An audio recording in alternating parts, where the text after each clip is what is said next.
Welcome, Shanaz. And to our listeners, this is our event, My Life, My Business. Wish I was here speaking about how engaged I am with my own life and enjoying the experience and the journey of whatever it is I'm on every single day of my life. So, we've had quite an interesting range of topics over the last few weeks.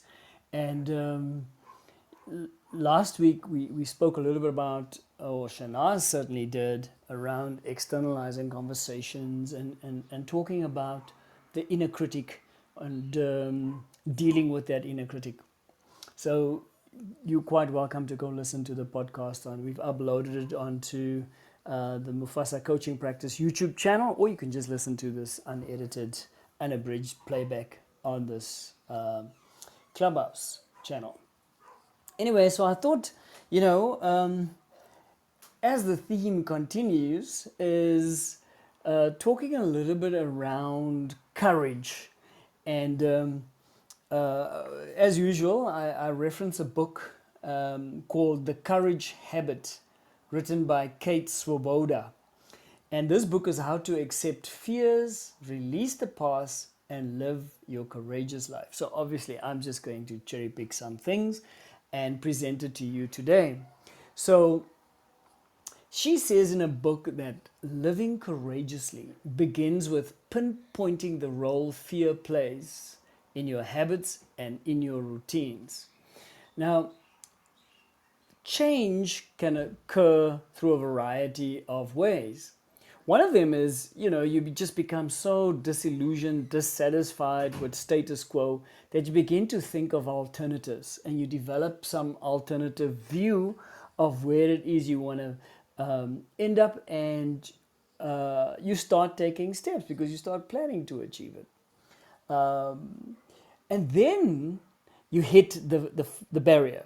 There is a cost to change, because if you want to go for something different, you got to change something, and obviously need to overcome the cost of that change. And on a milder side, it might feel inconvenient because you have to change something in the way you live your life, in the system that you've already built that makes your life seem worthwhile. Now, we've touched a little bit on this over the last month, actually, and we spoke about how we, in our routines, building habits, how we go on to some sort of a autopilot while our brain sorts out all the new challenges that we face, and to solve them, and to make space to be present while we do so. But change, or the prospect of change, may prompt feelings of stress or self-doubt. And the whole idea of change may seem impractical or very, very uncomfortable.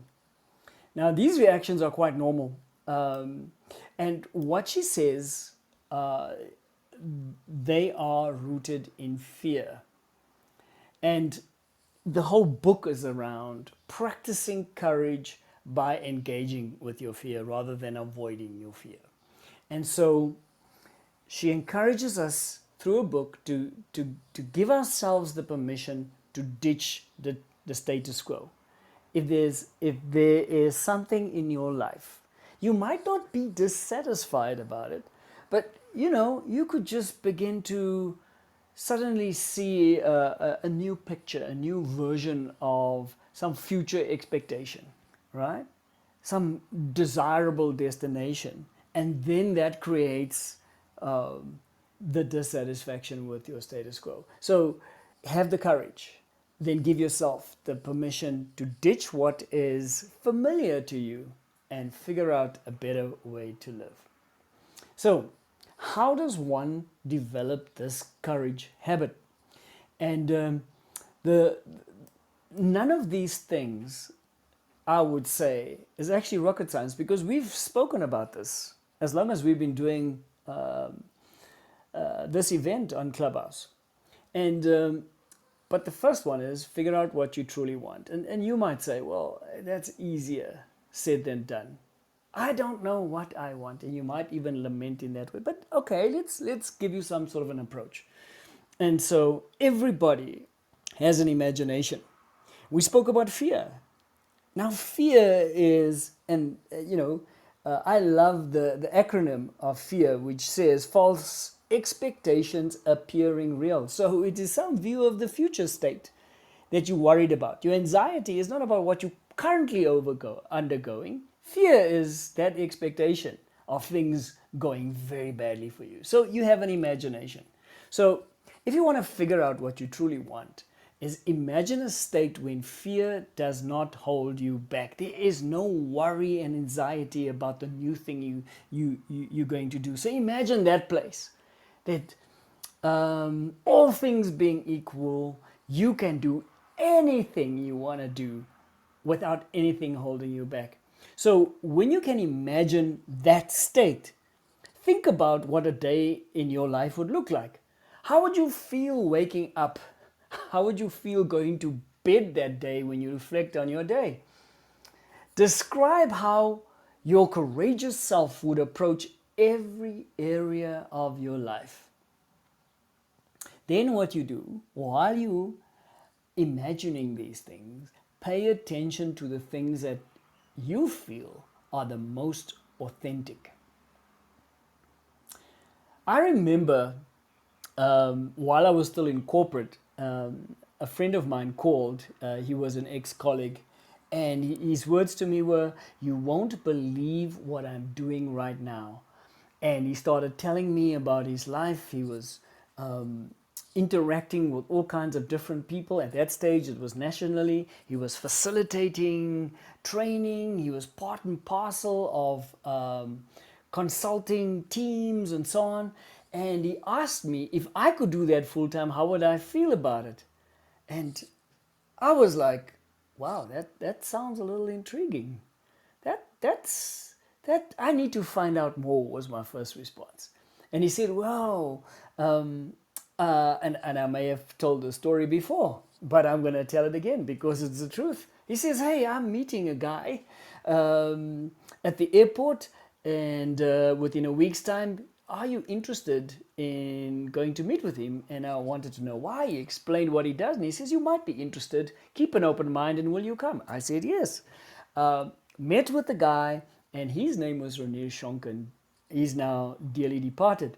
But he was a business coach, a mentor and a business coach. And as he described what it was he was doing, I had the biggest aha moment of my life. You see, I was already doing these things, getting myself into trouble in a work situation because I had this open door policy and people loved coming to see me. And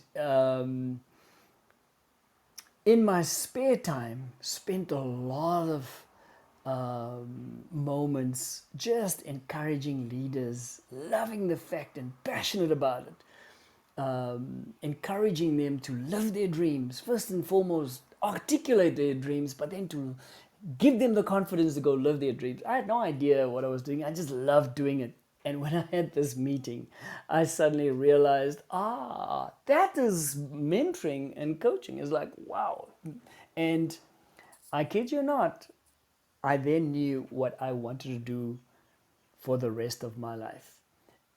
That year, 2 months later after meeting him, went for training, and 6 months later, I started full-time my business coaching practice. I'll never forget.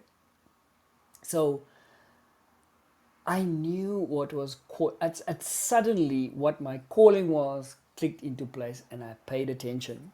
And I'm so glad that 18 years ago, it's going to be 19 this year, I took that step. Was it a walk in the park? No, it had its challenges, but I knew I was being called. And I had the confidence to weather the storms. And let me tell you, there were plenty.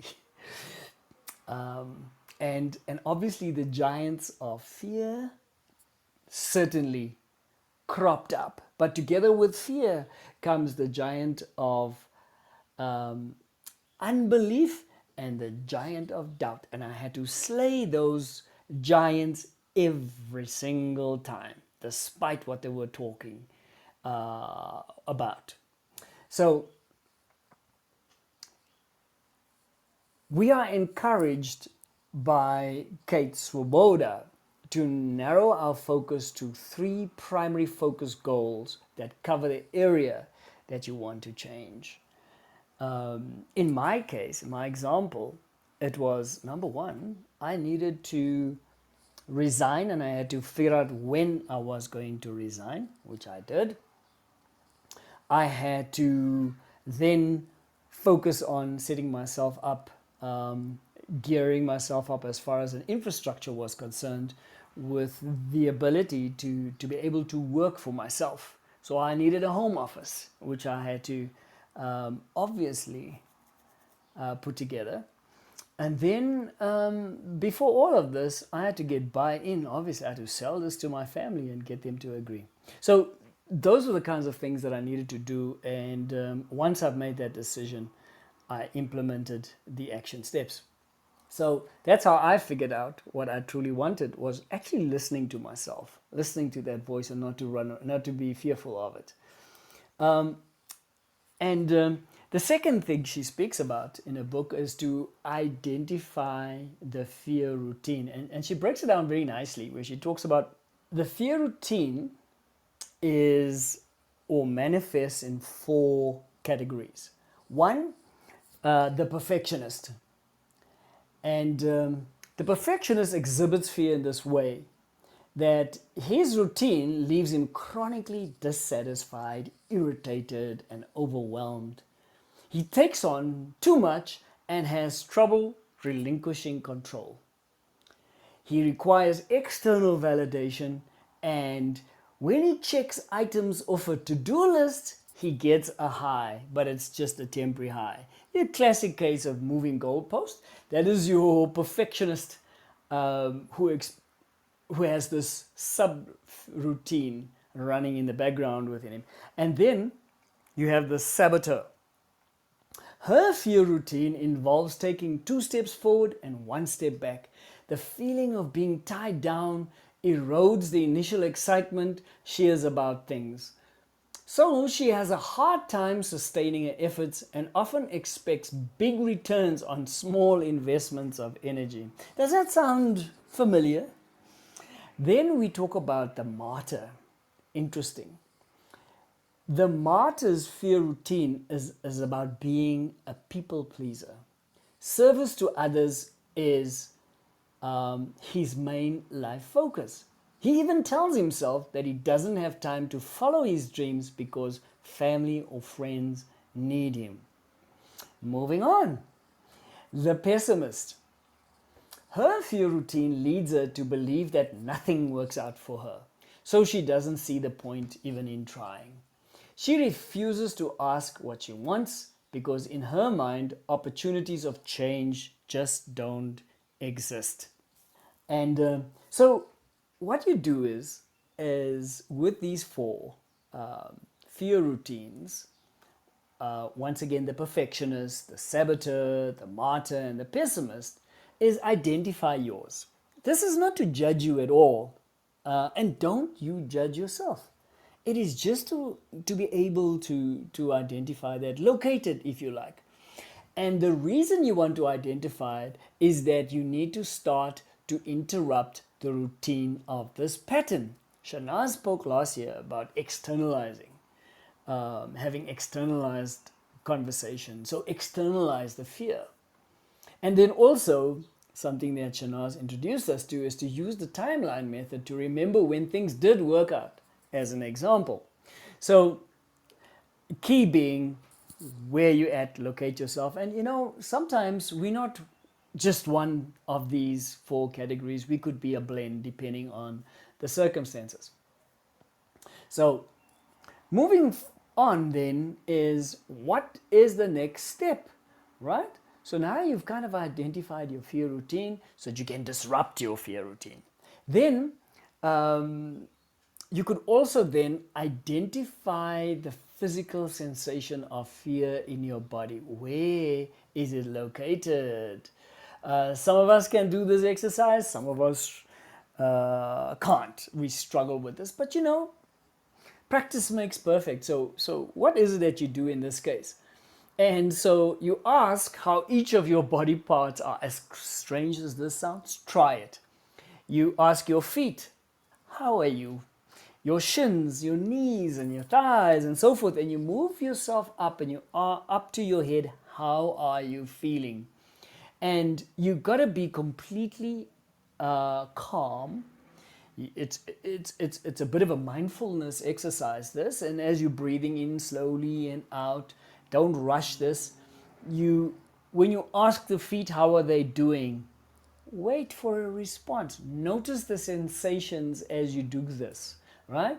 Whether there's a tightening in that particular area or you have this churning sensation in your stomach, chances are these might be symptoms of fear. All right? So now you've identified where in your body, when fear creeps in, where it kind of manifests. So you can recognize it. Because with consciousness, you place yourself in command rather than be in control of fear. So when you do this exercise by locating the physical sensation in your body, and what you're trying to do is obviously locate where fear resides, is go for a walk afterwards or phone a good friend just to release the feelings, because it could be quite an intense exercise. Then engage with your inner critical voice without letting him or her or it intimidate you. Now, I'm going to just ask you to go listen to episode 49 entitled Make the Problem the Problem, that we've uploaded onto the YouTube channel. Once again, it's the Mufasa coaching practice, where you can go listen to this, where this particular topic where Shanaz actually took us through quite an interesting should we say summary of what we can do. How do we deal with the inner critic or the gremlin in this case? But the key would be, in what she really emphasizes in the book, is to cultivate compassion for your inner critic or your gremlin, because they're really part of you.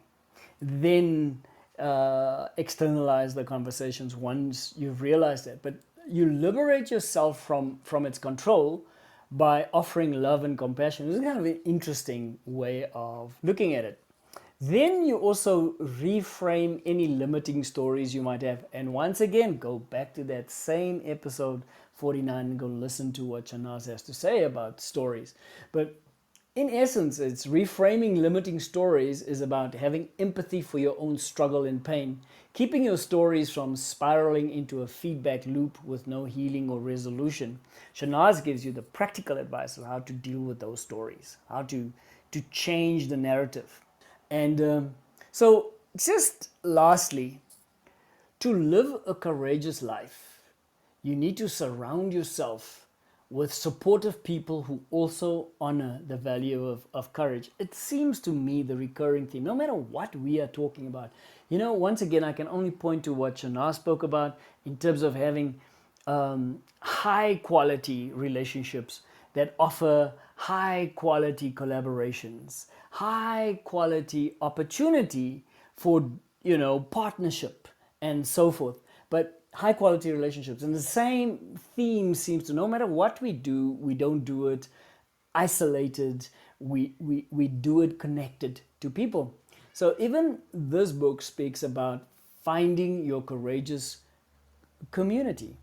It's like selecting somebody that you can be accountable to, but somebody who understands that you're going to be spreading your wings. You're going to be journeying into the unknown, and they are not going to allow their own fears for you to hamper the fact that you're going to try all kinds of things and step into that place. Rather than that, they're going to support your courage by being courageous themselves, and really encourage you to take the leap, to step out there and to try.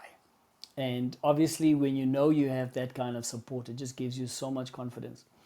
And and you might say to me, but Jacques, you know what? I just don't know. I'm an introvert, and guess what? Shanaz also used this as an example. As an introverted person, not that it's limiting me in any way. I just prefer lots and lots of my own company. And I love the fact that I can deal with people one on one.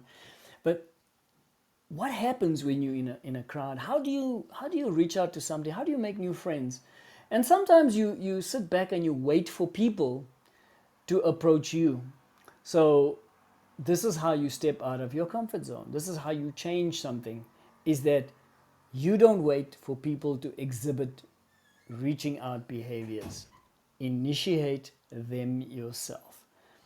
And it could be as simple as just striking up a conversation with somebody and finding out what they are passionate about and being prepared to listen to them. And I talk about that active listening and really, find the person that could be your accountability partner, that you could be sharing your sometimes your big, hairy, audacious goals with, so that you can take that step towards achieving your goals.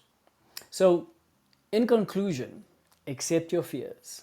Release your experiences that you had in the past that sort of brought you the negative experiences. And now you want to project it into the future. If I try that again, that's what's going to happen. No, you live your life with a positive expectation of the future. And therefore you live a courageous life. I hope that you will take some of these things that we're sharing with you in these little bite sizes, and something resonates with you. We're not doing a full study. I mean, this is so, it's a field completely on its own. But if anything at all, if we are triggering you in what we share, and you want to do more research, by all means. In fact, you know what? Why don't you go look up the book, The Courage Habit by Kate Swoboda. Now, I'm not sure that I'm pronouncing her surname properly, but it is Woboda. And yes, happy living your life every single day courageously. And that's it. Shanaz, anything to add? Thank you. I really I think a few things stood out for me. The idea of interrupting your routine, and I think that that's kind of is so practical and going to be quite valuable. I made some notes and identified several of the elements that you you mentioned. I think I tend to fall in the perfectionist. I get overwhelmed. So yes, and then of course, absolutely identifying and locating it in your body. Again, mindfulness. A lot of what I do in terms of also with in work with trauma is identify where it sits in your body. You know, whether it's in your head, and people actually do once they start to think about it, they can actually identify these things in their bodies. So that was yeah, just really good as well. And then I think kind of going to take back with me also is this idea of finding a courageous community, that we cannot do it on our own.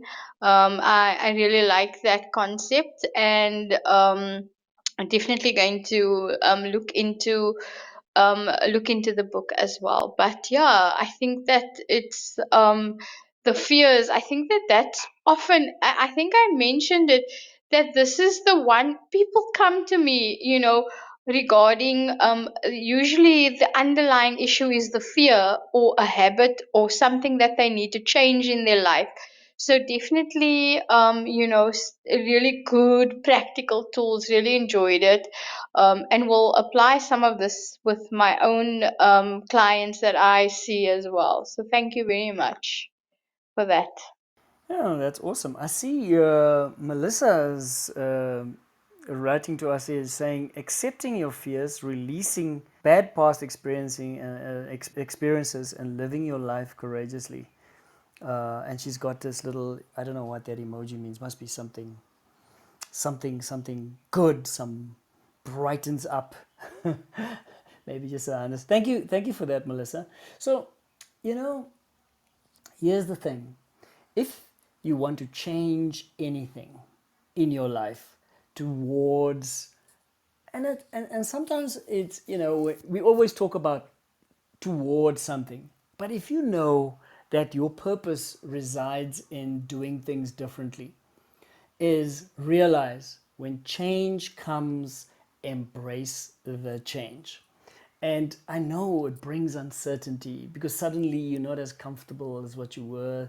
You're not in your comfort zone. You're not familiar with the new things, with the new systems, all these kinds of things. But you know what? This is where the reframing also happens.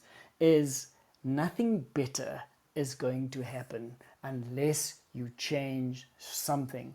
And my reframe is to, and this is what I use to encourage myself with, is the worst thing that can happen when you try something new is to learn something new. That's the absolute worst that can happen. There's a reason we want to try something new, right?